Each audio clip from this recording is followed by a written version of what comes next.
Welcome to the Stochastic MLB DFS Strategy Show. I'm your host, Neil Orfield. You can find me on Twitter at PlayerQDFS. I'm here with Adam Scherer. You can find him on Twitter at ShipMyMoneyDFS. And this show is sponsored by Sorare MLB, which is a digital trading card and NFT-based free-to-play MLB game. We'll talk about Sorare a little bit more later on. While you're coming in, please do like the video, subscribe to the channel if you haven't already, and hit that notification button so you can get alerts when our shows go live. Adam, how are you doing today? I feel like you yesterday. I slept for 6 hours and it was like 6 straight solid, like slept up to my alarm, but holy shit, I'm tired. I know the feeling. I feel a little bit better today, a lot better today than I did yesterday, but still after getting seven hours sleep, it's still a little bit rough sometimes. I think it was the timing for me. I didn't go to bed till like 4 and then I just slept straight till like 10, but yeah, that'll throw off your whole schedule. Yeah, makes sense. I see Razor Ramon in chat says, thanks for the tools. Last week, first and second in the same contest with two different lineups in a contest of 1,300. Sunday got first again. It's only Yahoo, but still $450. A lot for me. I can't compete on DraftKings with you guys. Play what you're going to win at. That's awesome, man. Getting first and second out of 1,300, still really impressive. You should tweet at us. Tweet at the Stochastic Hall of Fame. I guess it doesn't technically qualify for the Hall of Fame because it's not a contest of 5,000, but still first and second out of 1,300.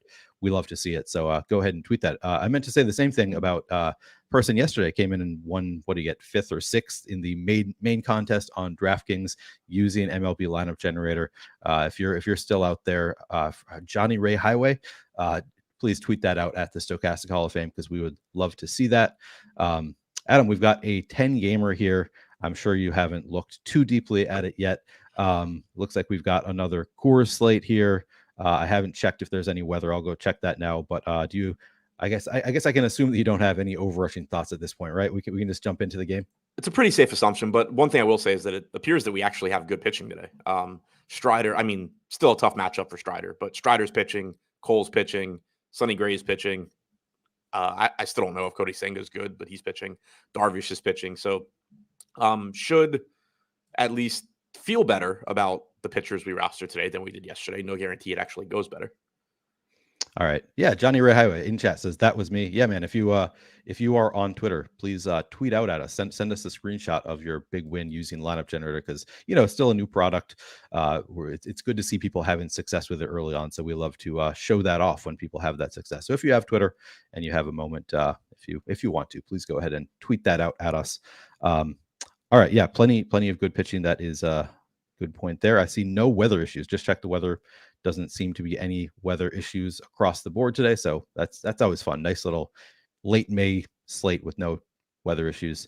The first game we have on the slate is San Diego at Washington. Yu Darvish on the mound for the Pods, Mackenzie Gore for the Nationals.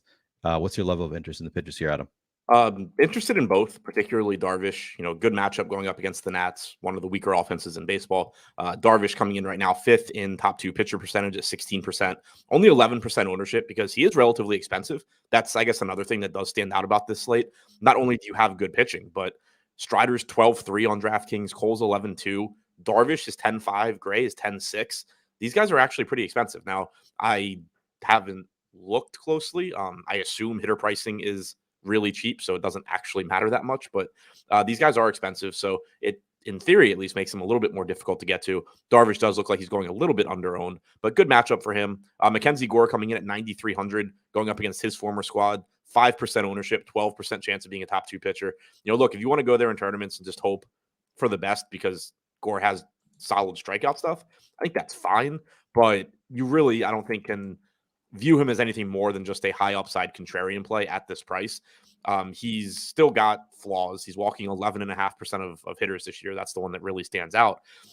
He's been solid overall, 3.67 FIP, just shy of a home run per 9, 29% K percentage. The upside is there. It's just that you're paying full price for Mackenzie Gore against a Padres team that is at least supposedly good. Like, they have a lot of good hitters in their lineup.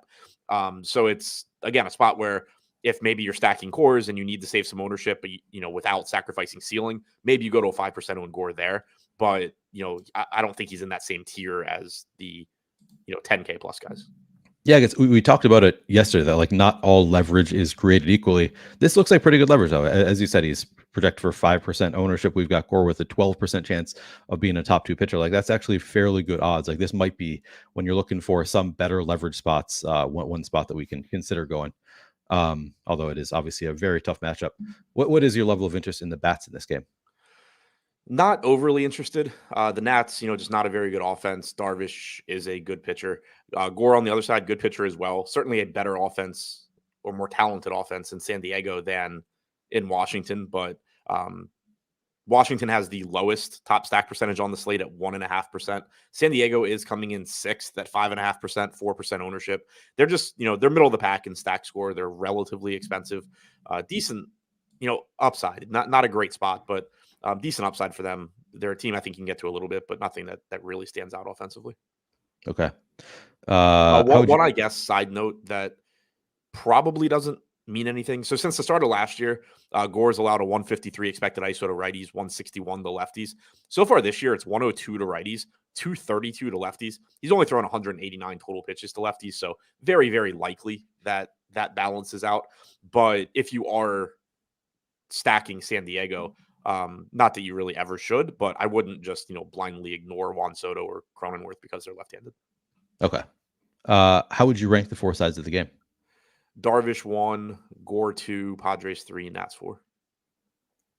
Razor Ramon says, usually when people get first and second, it's generally almost the same lineup. Am I right about that? Mine were two way different ones. Just tweeted them out. Yeah, typically I think when you see the same person get like first and second, it's going to be like one or two players different, but mostly the same lineup. Definitely impressive to have two very different lineups in first and second. Yeah, and you're going to feel good either way, but like when the few times that I do end up with multiple teams at the top, that is one of the things I look at. Is like, am I playing lineups that are too similar to each other and I'm just competing against myself? Right. So having them be different should certainly make you feel good. Yeah, absolutely. All right. Second game on the slate, we've got Baltimore at New York. Kyle Bradish on the mound for the Orioles. Garrett Cole for the Yankees. Adam, what's your level of interest in these pitchers? Definitely interested in Cole. I mean, it's Garrett Cole. You're getting an $1,100 discount off of Spencer Strider. He's pulling 36% ownership. Not the same strikeout stuff as Strider. We've talked about it before that Strider is just on his own level along with Jacob deGrom when he's healthy. 26.8% K percentage for Cole this year. 3 flat FIP. He's still been very good even with the strikeout numbers being a little bit lower. The Orioles offense is solid, but 3.3 implied run total. Certainly happy to get the Cole here. Dangerous spot for Bradish. He's been decent this year. Still don't totally trust him, but he struck out 20.8% of righties, 21% of lefties, 189 expected ISO to righties, 128 to lefties. Doubt that I really get to him much here. 4.2 FIP for the season. He is reasonably priced at 7,200, 8% chance of being a top two pitcher, 4.5% projected ownership. So going a little bit under owned, but also fairly low probability of success. Okay. What's your level of interest in the bats? Not particularly interested in the Orioles. The caveat being that the Orioles still have an extremely high upside lineup and can just win you tournaments pretty much any day. But I doubt that I end up really getting to them against Cole. On the other side, New York is third from the bottom in stack score, which really surprises me. I guess it speaks to them being expensive, but we also only have them with a 2.5% chance of being the top stack. So a lot of respect there coming into Kyle Bradish. I guess it does make some sense. They do only have a 4.1 to 4.2 implied run total. This game only has a 7.5 total. So not a ton of interest in the offenses. I clearly think Cole is the more difficult pitcher to take batters against, but they're kind of similar offenses in that neither one projects all that well, but they are both very talented and certainly can just give you, a low owned monster game. Yep. How much interest do you have in the offense? Or sorry, can you rank the four sides of this game? Yeah. Cole, Yankees, Orioles, Bradish. But like Bradish and the Orioles are kind of the same. They're low probability, but relatively high upside. In Bradish's case, he's cheap. In the Orioles stat case, they're not. But they're kind of similar. But I would say Orioles 3, Bradish 4, I guess. Okay, perfect. All right. Third game of the slate, we've got Los Angeles at Atlanta. Bobby Miller on the mound for the Dodgers. Spencer Strider for the Braves. What's your level of interest in these pitchers? Always interested in Strider. Tough matchup against the Dodgers, clearly, but still 3.5 implied run total. Strider's got a 41.5% strikeout percentage, just far and away the best on the slate. The next closest strikeout percentage on this slate of guys that have been starting all year is Sonny Gray at 29.5%. So you're getting like a 11 to 12 point bump there. And the thing I talk about a lot is, yeah, it's a dangerous matchup against the Dodgers. This is a team that can certainly score runs, but being able to strike out more than 1/3 of the hitters you face is a floor in and of itself, because you can just make up for earned runs easier than pitchers that don't get a lot of strikeouts. So still very happy to get the Strider. He's pulling nearly 50% ownership at 12-3 against the Dodgers. Like, that's insane, but also I think fully warranted.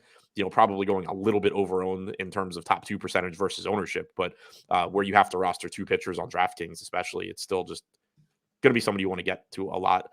On the other side, Bobby Miller coming in with a 4% chance of being a top 2 pitcher, 7% ownership, because he does have a 22% chance of being a top 2 value at, I believe, 5,200.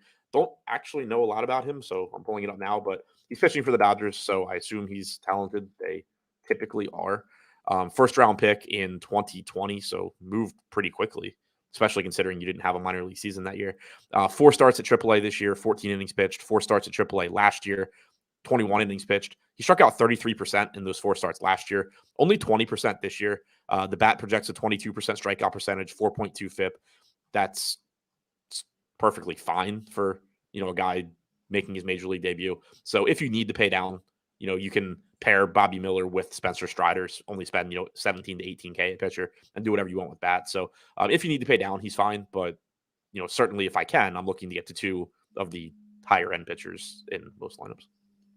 Somebody today tweeted out asking if 12,300 is the most expensive pitcher we've ever seen on DraftKings. I don't think it is. Do you know the answer? Can you remember I any don't think pitcher it is. ever? I feel like DeGrom is at like 13K. Yeah, that's what I was thinking. I feel like I've seen maybe as much as 13. Maybe the most expensive pitcher I've ever seen against the Dodgers, though. Like against the Dodgers line. There's a very good chance he is the most expensive and highest owned pitcher against the Dodgers. Like, combination of ownership and salary. Right. Yep. How much interest do you have in the bats here? Not a ton in the Dodgers. I mean, there is some appeal in getting to a really good offense against a pitcher pulling 50% ownership, but doubt that I end up getting there. On the other side, though, you do have a 5 implied run. You have a 5 implied run total for the Braves. Miller wasn't great at AAA this year. Again, only 4 starts. I saw Sean V just mention his ERA in chat. ERA doesn't matter, and it sure as hell doesn't matter when you're pitching in whatever they call the PCL now. But the strikeout numbers were down, and you're still just talking about a young pitcher making his major league debut against the Braves. So there is a lot of upside there, and I don't mind getting to them. In terms of top stack percentage, they are relatively low, 4.5% top stack percentage, middle of the pack, but they're also expensive. So they are 6th from the bottom in stack score, just ahead of the Nats. Makes it look like it's a pretty difficult team to get to, but they are low owned with a 5 implied total against the guy making his major league debut. Tokyo Swan asks, wouldn't Strider need like 40 plus points to pay off? Yeah, no, baseball doesn't work like that.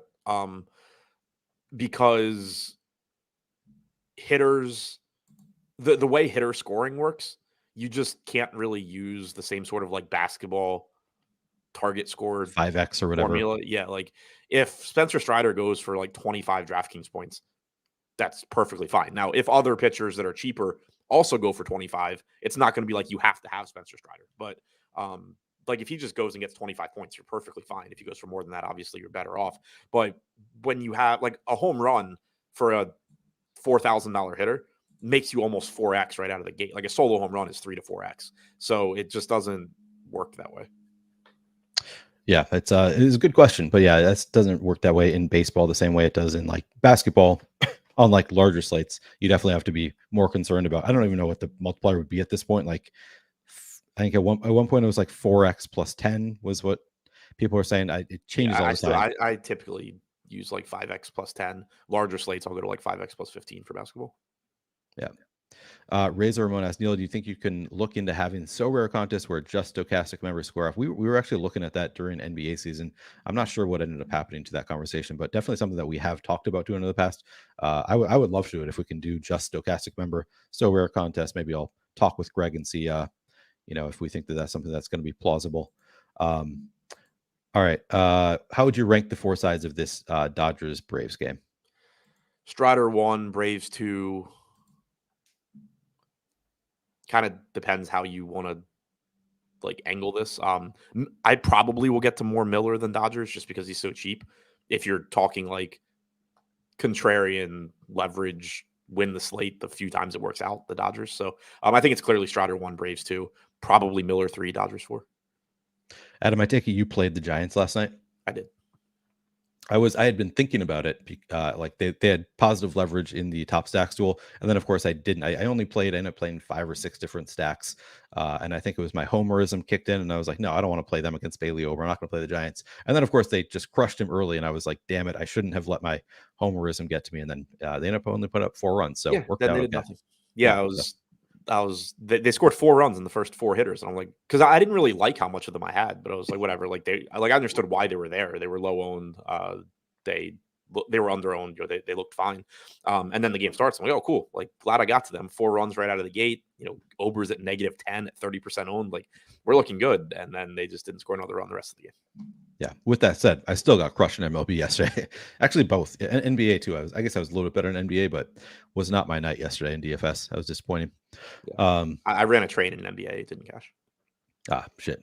I just registered like 10 lineups because I was working on something, I was trying to build something for NBA Showdown, and I was like, with like an hour before lock, I was like, I think I can get this built in time, and so I just went ahead and threw like 10 lineups into the $10 just so I could test it out if I got it built. Didn't get it built, and so then I just ended up like hand building a really chalky team that ended up not cashing.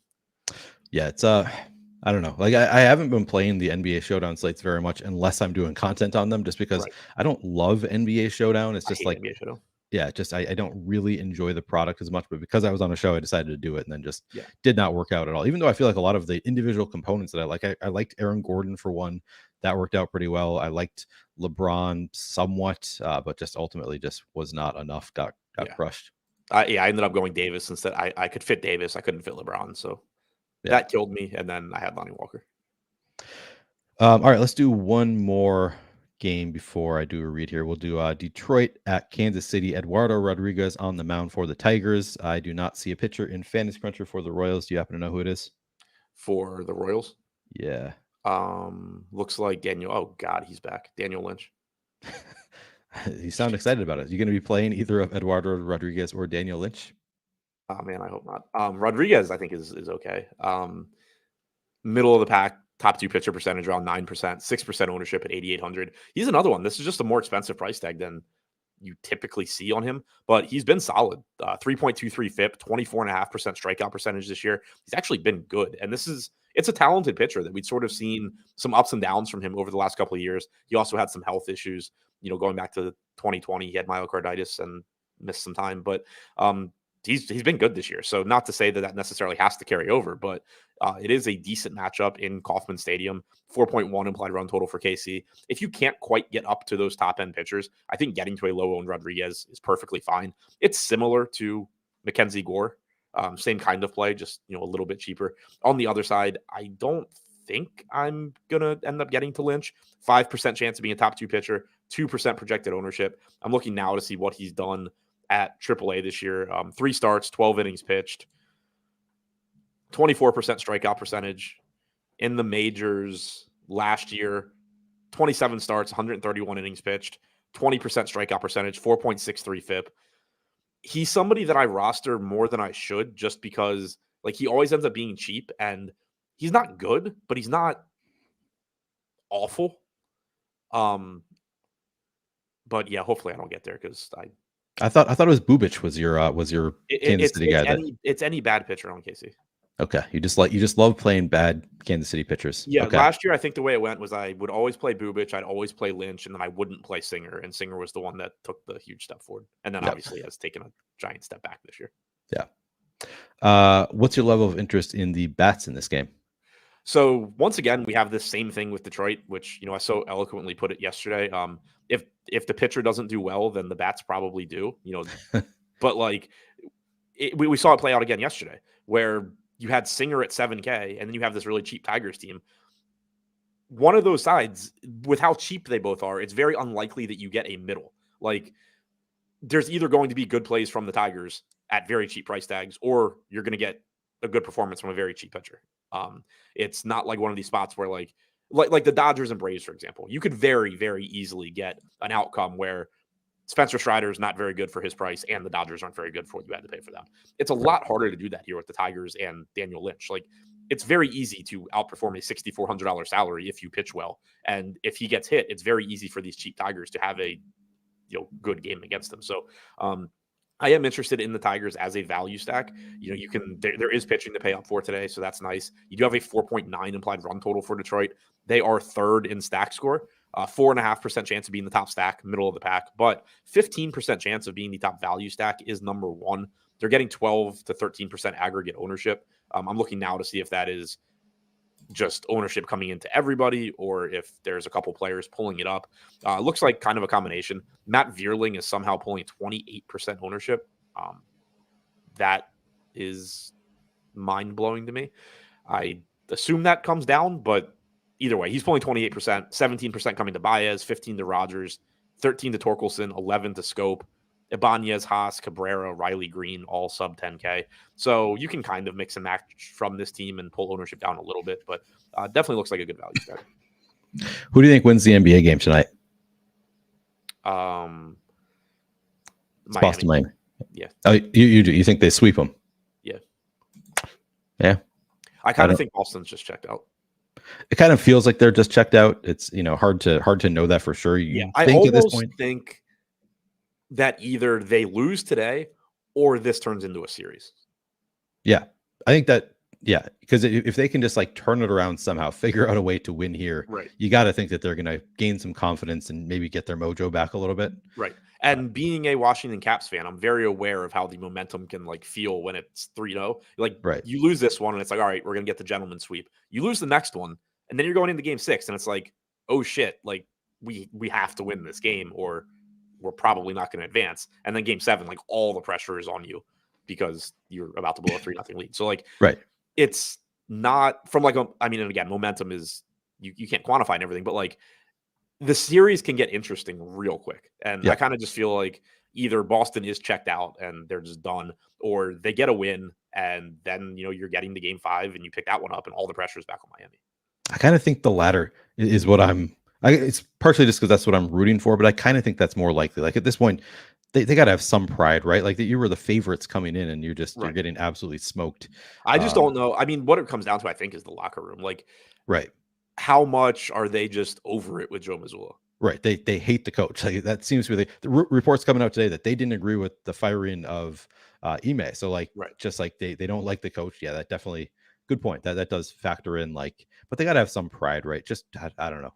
It's just, I mean, and again, like, not that it's remotely comparable, like even just playing sports, like I've been on teams where like you have pride and you want to win, but like you're just not, you don't have that same like chemistry. You don't have just everything pulling like in the same direction. And then I've been on teams that are like less talented, but we all just like got along. Like we like the coaches, everybody's just out there like completely focused and like we were so much better. So like it's another one of those things that, like you can't quantify it, but obviously at a much higher level, but still it's, if everybody is actually pulling in the same direction, like you can accomplish a lot of stuff even as the less talented team, and you can, be really bad even as the more talented team if you have a bunch of shit going on. Yep. Good point. Yeah, the Heat did not see this run coming after they almost got knocked out of the play-in game. They lost their first play-in game. It's been pretty impressive for the Heat to just they seem to have good chemistry going on there. All right. You didn't go over did you go over the bats yet for Detroit, Kansas City? No, I didn't. Detroit won. So I didn't talk about KC specifically. Rodriguez, like I said, has been good this year. I don't think KC looks great. The caveat is the usual that KC does have legitimately good players at the top of their lineup. Bobby Witt should probably be back leading off today against the lefty. Pasquantino, lefty, not ideal. Sal Perez, right-handed. So, especially Witt and Perez, if you get to those guys, fine. But I think it's Detroit 1, Rodriguez 2. I'm going to say Lynch 3 just because he's cheap. And then KC 4. Perfect. All right. Well, we have made it through 4 of the 10 games. Perfect time to talk briefly about our sponsor, Sorare. Sorare, as I said earlier, is an NFT-based free-to-play MLB game. It's all digital. and you can play for free. Sorare, that is one of the beauties of Sorare, is that you can start playing for free, and even in the free contest, you can win real prizes, including some of these limited cards that you see on my screen right now. You can win limited cards, which then, of course, you can either collect them and start playing in the limited contest, or you can sell them. There is a marketplace for the limited cards right on the Sorare website. Really, really easy to do. And it's a very fun game. So I have been collecting them, playing regularly on Sorare. Not so much luck with MLB for me so far. I just posted the link in chat if you're interested in signing up for Sorare. Not so much luck for me so far with MLB. I had some success with NBA Sorare, hoping that I can turn it around. Today, my lineup's looking okay so far this week, Adam. I got the full Rockies stack going on in the limited pro contest, kind of the main one I target, and currently on track to win a prize. Of course, I already have Luis Castillo already picked up 36 fantasy points for me, so that's part of it. My starting pitcher's already gone, but I'm hopeful. I'm hopeful that this series in Colorado can put up some points and I can actually win some money in this contest. Hopefully, some of you guys signed up yesterday and got some common cards and entered some Miami, Colorado, because I think it should set up to be a really nice series, even though yesterday was a little bit disappointing from that perspective. And the Coors game didn't really go off, but highly recommend signing up for Sorare if you haven't already. You can start playing for free. You'll be able to choose from some cards when you sign up, get going, play in some of those contests, and then if you like what you see, then you can join these limited contests as well. Really fun, kind of different strategy than anything else you're doing, because it's not quite season long, it's not quite daily fantasy. It's its own thing. There's only 2 slates per week, starting on Monday and Friday. Every week you can play, and if you do buy these limited cards, you have them for forever until you decide to sell them, and you can play them for the remainder of the player's career. Really fun game. Highly recommend checking it out. All right, Adam, back to the slate. We'll talk about the 5th game here, which is New York at Chicago. We got Kodai Senga on the mound for the Mets, Drew Smyly for the Cubs. How much interest do you have in these pitchers? I have some interest in Senga just because of the strikeout stuff. He has been good at getting strikeouts this year. He hasn't been very good at much else. We have him third in top 2 pitcher percentage at only $9,400, 18% chance of being top 2, only 13% ownership. So the ownership makes it interesting. The strikeout upside makes it interesting. He struck out 29.4% of hitters. That is third amongst the pitchers on this slate that have been starting all year, behind Strider and Sonny Gray. The problem is that he's also walked 14% of hitters. He's allowed 1.25 home runs per 9. 4.35 FIP is not the end of the world, but it's not really what you're looking for when you pay $9,400 for a guy either. 4 implied run total for the Cubs, 26% strikeout percentage to righties, 33% to lefties. Looks like the wind, if anything, is blowing in Chicago, but shouldn't really be an issue. Looks like it's like 5-6 miles an hour. So he's risky just because, again, like, this is somebody that came over from Japan. We don't have any sort of major league track record on him. All we really know at this point is that he's had some hurdles, but he's shown the ability to get strikeouts. We don't know if that's going to, as he gets more familiar with the league, is that going to turn into, oh, this guy is really, really good. Like, he's continuing to get these strikeouts, but he's getting better at all of the stuff he sucked at. Or is he just going to be a super volatile guy all year long, where he gets a bunch of strikeouts and he also walks a bunch of guys and gives up home runs? We don't know. But at the price on this slate, that's what really stands out to me. Is it's like everybody with a semblance of upside got priced up except Kodai Senga. I don't think he should be. I don't have an issue with him being $9,400 by itself, but I don't think he should be $9,400 when Mackenzie Gore is $9,300 or Eduardo Rodriguez is $8,800, just based on, you know, the matchups and the strikeout stuff. Like, granted, I guess he is comparable to Mackenzie Gore. Like, their numbers are pretty similar across the board this year, but yeah, I don't know. I think he should probably just given the other pricing on the slate, it seems like he should probably be like $10K and is maybe going a little bit under owned. On the other side, Smiley 7,300, perfectly fine pitcher, not a great DFS option. 7.5% projected ownership, 6.5% projected ownership, 7.5% chance of being the top 2 pitcher. If you play him, it's basically just because he's $7,300. If you have a lineup that looks great and you need a $7,300 pitcher, you can click Drew Smyly, you can click Kyle Bradish. Like, that's where those guys fit in, but you're not going out of your way to get the Smyly. I think I agree with you that MLB DFS is the biggest mindfuck sport out there when you're on a losing streak. It's just impossible to know, like, am I playing wrong or am I just getting unlucky? It's so difficult relative to other sports. Yeah, like, and like, you can, because you can just be so far away in MLB too, and like still be playing well. You know, like basketball, if you're building, good lineups, you're at least going to have like high scoring teams. Like Right. baseball, you can build really good lineups and then they just consistently score 60 points for 2 weeks. Right. Yeah. It's frustrating as hell. All right. What's your level of interest in the bats in this game?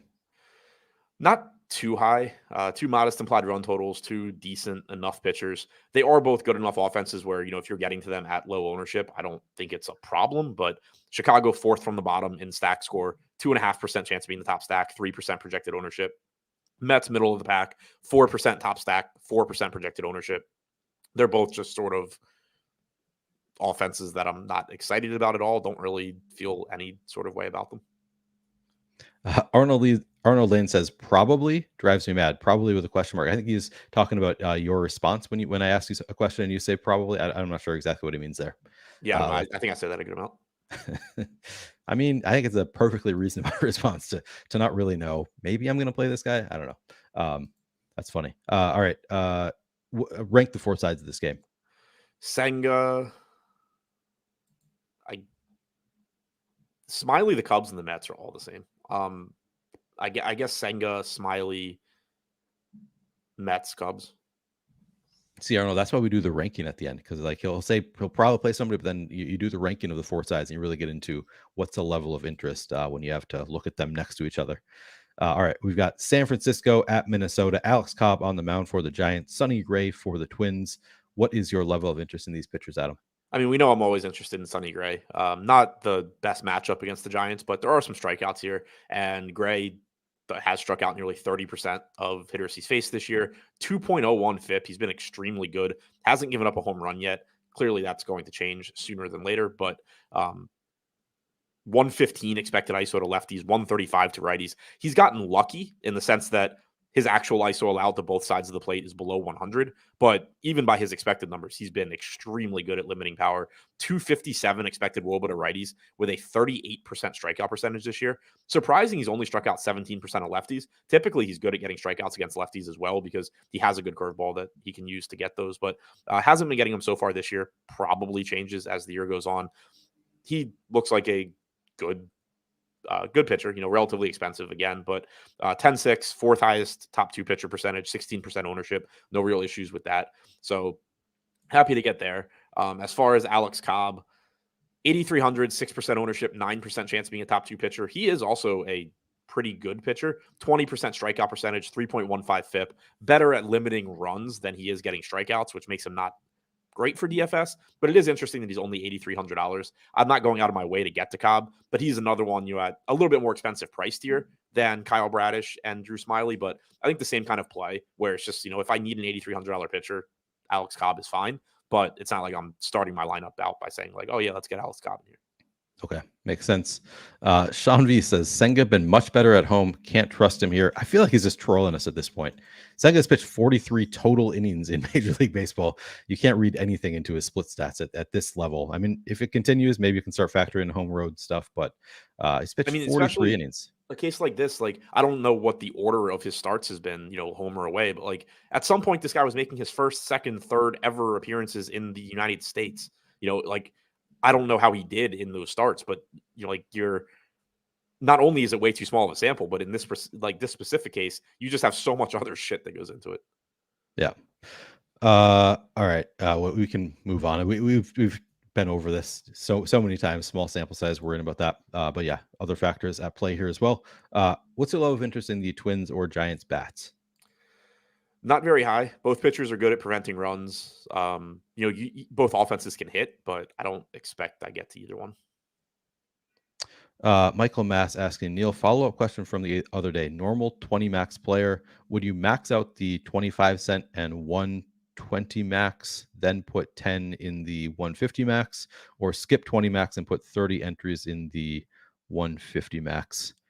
Probably the former. Do you have a response there? Would you rather max out a 20 max and then just leftover money into the 150 max, or just play? That's 25 cent, 120 max, then put 10 in 150. I think it's just asking if you would rather max out the 20 max and then play your leftover budget for the day in the 150 max contest, or just play as much as you can in the 150 max contest. I think that's the question. I would max the 20 max. Yeah, that's my response as well. That's what I've generally been doing. All right. How would you rank the four sides of the Giants Twins game? Gray, Cobb, Twins, Giants. All right. Next up, we have Houston at Milwaukee. JP France on the mound for the Astros. Colin Rea for the Brewers. What's your level of interest in these pitchers, Adam? Not very high. France has shown decent strikeout stuff in the minors. We talked about him before. Like, I still don't know what to make of him because I don't entirely know why somebody with his strikeout stuff didn't get to the majors until they were like 28. But not really a spot where I want to get to him here. He's 7,700. He is 1% owned, so there's that. But not a great park to pitch in. Brewers certainly have power in their lineup. 4.5 implied run total. On yesterday's slate, I'd be pretty interested in France. On this slate, I think there's enough good pitching to get to that I'm probably not going to get there. And I'm certainly not looking to get to Colin Rea against Houston. 18.5% strikeout percentage for him to righties this year, 20 to lefties, 195 expected ISO to righties, 150 to lefties. He's not been as bad as I expected him to be, but still not somebody I'm looking to roster against the Astros at $7,000. Okay.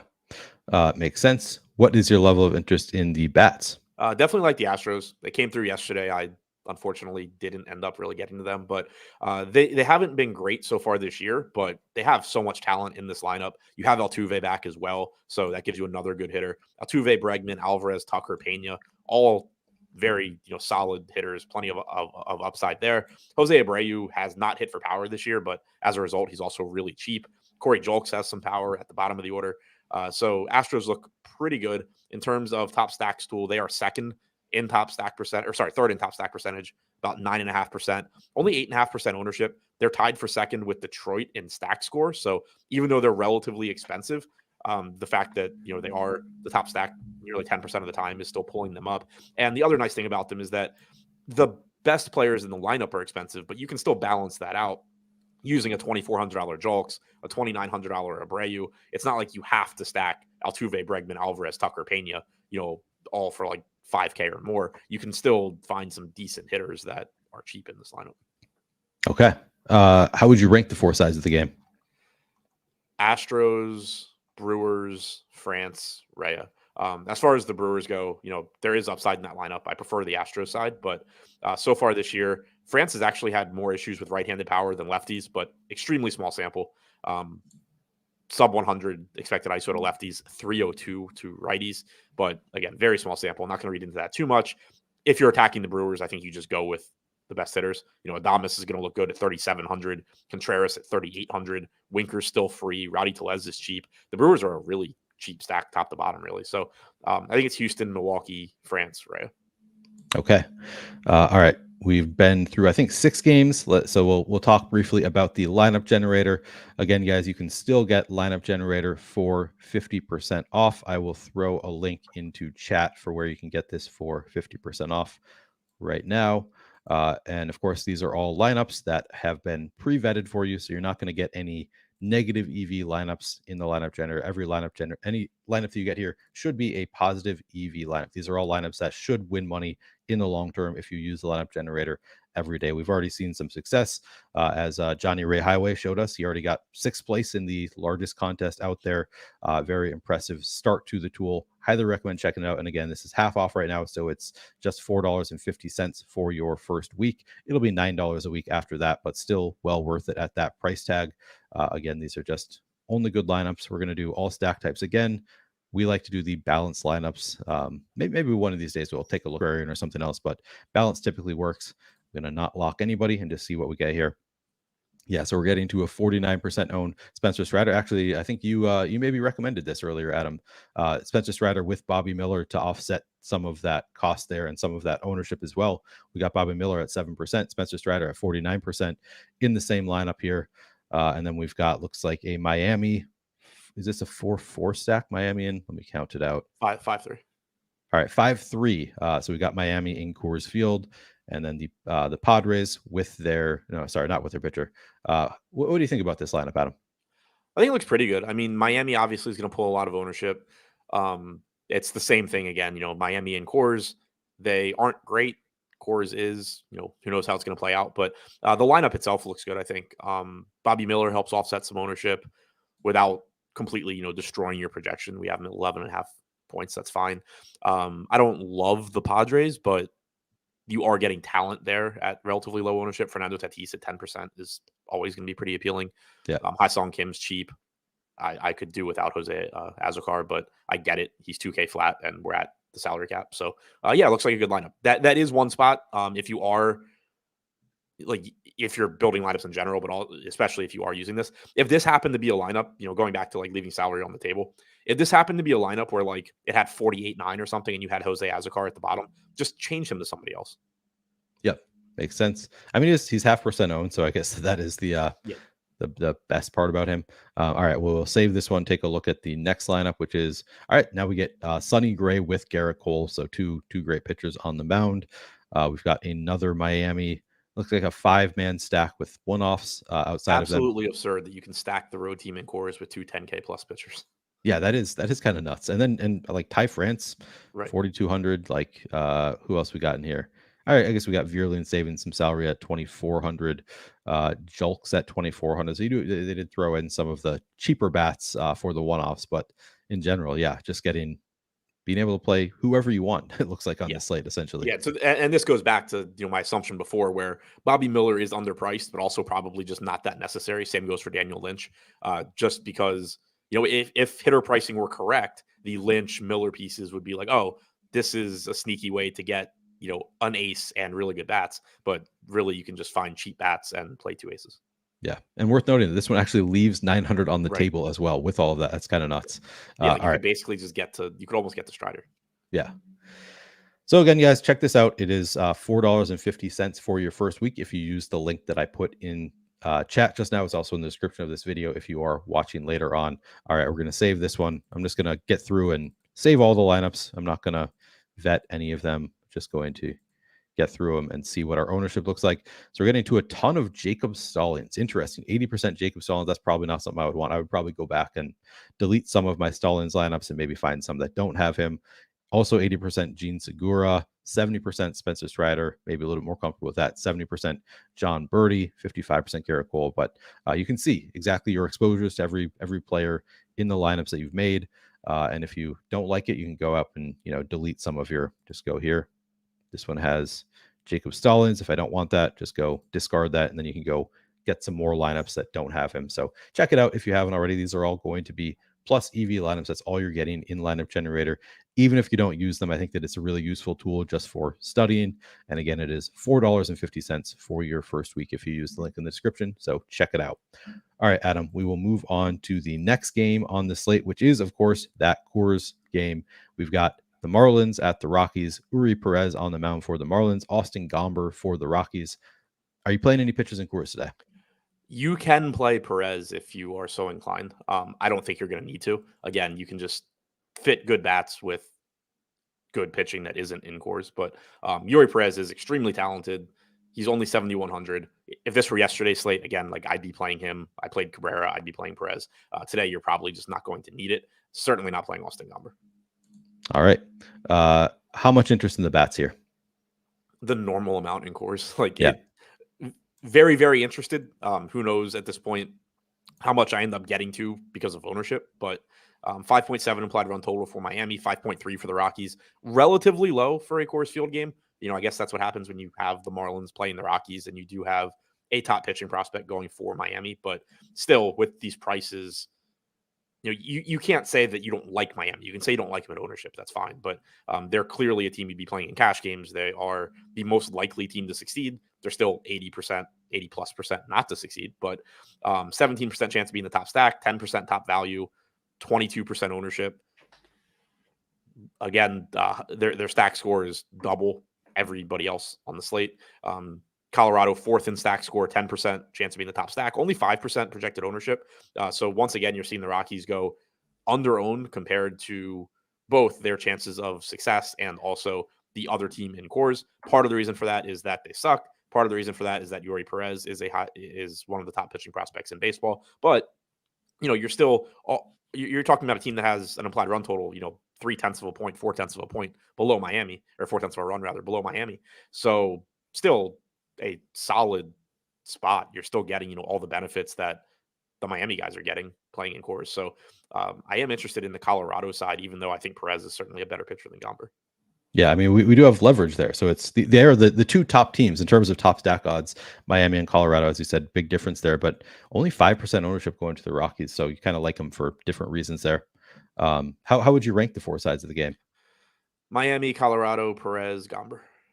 I just I got a notification from somebody on Twitter saying that I should love this signing. The Vikings just signed XFL wide receiver Lucky Jackson. That is very exciting. He was so good in the XFL, and he cost me so much money, but still fun to see him I on the have Vikings. no idea who that person is. Yeah, Lucky Jackson, just a guy who people kept on playing him, like over playing way too much of him when it was like he's totally touchdown dependent, but he just kept doing it and cost me a lot of money. It was kind of rough.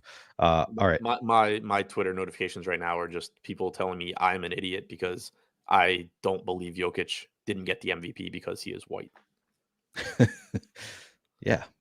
You don't believe that it was racist for Embiid to get to the MVP over Jokic? Right. So yeah, like I can find a lot of things that a lot of reasons that I think NBA voters are dumb. I don't think that they all colluded to not give it to the same white guy that they'd given it to each of the last 2 years. Yeah, that's. I love people. People on Twitter, just the best. All right. Did you? Can you rank the four sides of Miami, Colorado? Already did. Oh, you did. I'm gonna guess what you said. I bet you said Miami, Colorado, Perez, Gomber. Yep. All right. Next up, we Tokyo have Swan said only Mark Jackson did that. Let's be honest. Mark Jackson, you could make that case. I'm yeah, still not saying absolutely. I'm not saying that's what he did, but that's like one of the only logical ways you get his ballot. I sort of that was sort of my suspicion with Mark Jackson. Like that might have been the reason for Mark Jackson specifically. He's also just a weirdo. Like he was a bad coach for the Warriors, Right. and then he like every time he talked about the Warriors for like maybe it stopped now, but he was always like throwing shade at them kind of after he coached for them. Just he's I don't know, Mark Jackson. Right, like even with that, like that is you could actually explain that ballot that way. But like also, I think it's probably still more likely, even with Mark Jackson, that one, he has some sort of vendetta against Jokic that we're just not aware of. Yeah. Or two, he's just an idiot. Right. Yeah, it still doesn't have to be race. He's kind of a dumb guy. All right. Boston at LA. Brian Bayo on the mound for the Red Sox, Griffin Canning for the Angels. What is your level of interest in these pitchers, Adam? On this slate, not too much. Again, these are two pitchers that you could talk me into on yesterday or the day before slates, but not really today. Brian Bayo does have good stuff, good strikeout stuff, good ground ball stuff, but not a great matchup against the Angels, not a good park to pitch in. He is 6,300. So, again, if you have to pay down and you tell me you'd rather play Brian Bayo than Daniel Lynch at that price, I am certainly not going to argue with you. He is somehow getting 17% ownership. That actually surprises me. 6% chance of being a top two pitcher. Like, I do think he's underpriced for his talent. I'm just surprised he's getting that much ownership given how easy it is to make a lineup using two of Strider, Cole, Senga, Gray, Darvish, Gore, Rodriguez. So yeah, that surprises me. Of the pay down guys we've talked about, I do think he is of like, the 6,500 or less guys. I do think he's the most talented. So should be getting the most ownership, but just doesn't. I don't really get why he's getting more than like Darvish, Gray, Senga. Yeah, that's kind of interesting. What about the bats in this game? I think they're pretty interesting. 4.8 implied run total on both sides.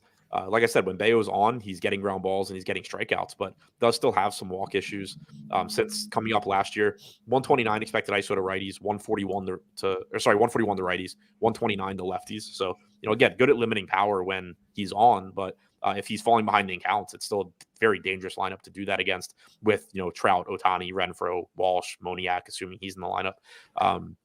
So I don't mind getting to the Angels, and then against Griffin Canning on the other side, he'd shown the ability to be decent when he first came up, but then dealt with some injuries, hasn't been great, over the last few years. 238 expected ISO to righties since 2021 with a 25% K percentage, 128 to lefties, 17% strikeout percentage. The Red Sox failed miserably for me yesterday, but perfectly happy to go back to them. As far as ownership goes, Boston coming in 6th in stack score, 7% chance of being the top stack, 6% ownership.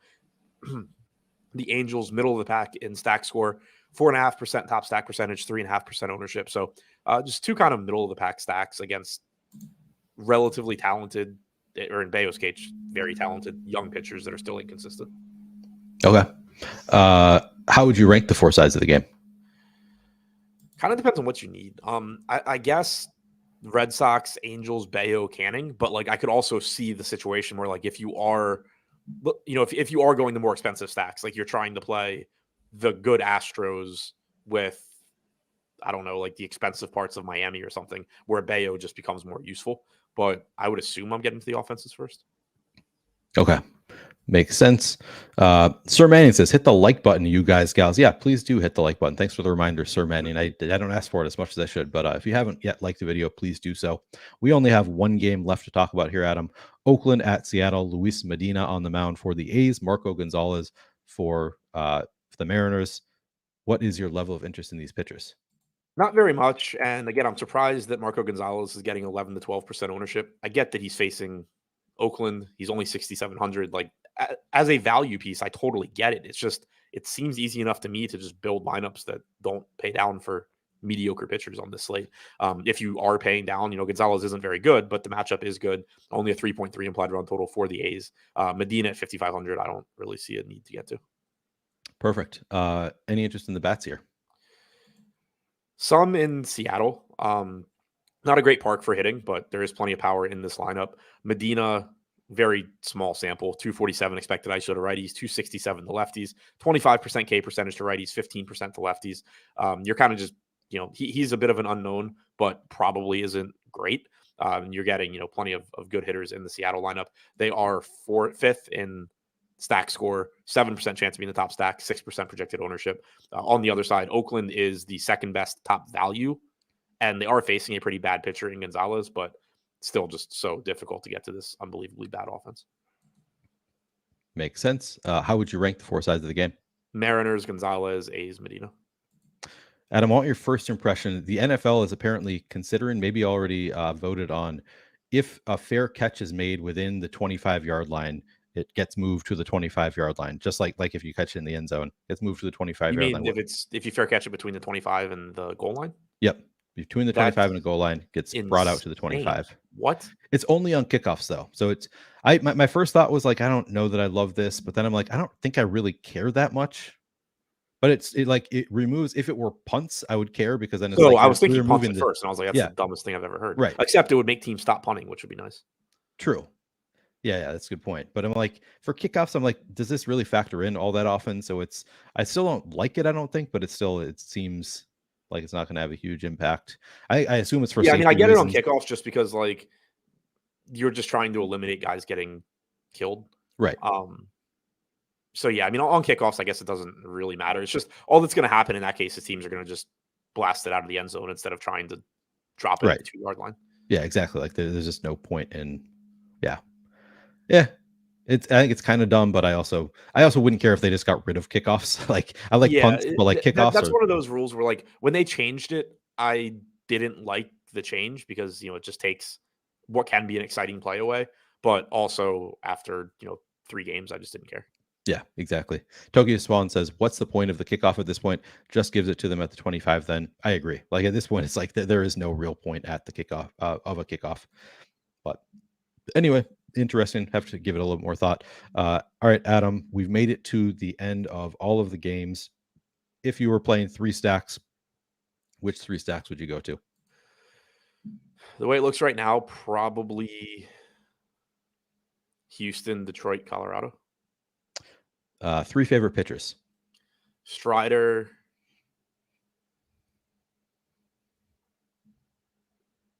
Cole, Senga. Home run pick. There's a lot of good pitching today. Like even the pitchers you're not interested in aren't bad. Right. I wanted to take somebody against Daniel Lynch, but everybody on the Tigers sucks. I'll take Alvarez. We did not get a home run yesterday out of Devers, did we? That was the one that was 40% likely to hit, and they only put up 1 run in the entire game. Yeah. Can you didn't give your home run pick, did you? No, you did. You did. Who did you say? I was not. You're not. Okay. Yeah, Alvarez. Oh, yeah. We've got him at a 33% chance of hitting a home run today. We have Jorge Soler. This is another. Oh, we can't do that one. We do have 41% on Jorge Soler, but I can't pick it because it is, again, in Coors. I'm going to go right back to Rafael Devers. We still have him at 37% chance of hitting a home run against Griffin Canning. So I'll go back to back with Rafael Devers, make up for missing it yesterday. Any final thoughts, Adam? I will have baseball article out shortly, Bet Pro video out shortly. Be back sometime this evening for another show. Don't even know what sport or with who, but I think you're on MLB with Lofty maybe, and then I'm on NBA with Greg. Cool. I don't know who you're on with, but I'm pretty sure you're on MLB and then I'm on NBA later. What's today? Tuesday? Today is Tuesday the 23rd. I don't think it's with Lofty because his schedule was up and I didn't see my name on it. Okay. I will be back at 6 for MLB Live Before Lock with Josh. Okay. Adam and Josh on MLB Live Before Lock at 6, and then Greg and I at some point after that will be doing NBA Live Before Lock. I'm also going to be on a show in 1 hour with Lofty. We're going to be doing an underdog NBA show, so check that out in an hour, me and Lofty. And again, guys, if you have not yet done so, please do hit the like button. Really appreciate you guys hanging out with us. Good luck today.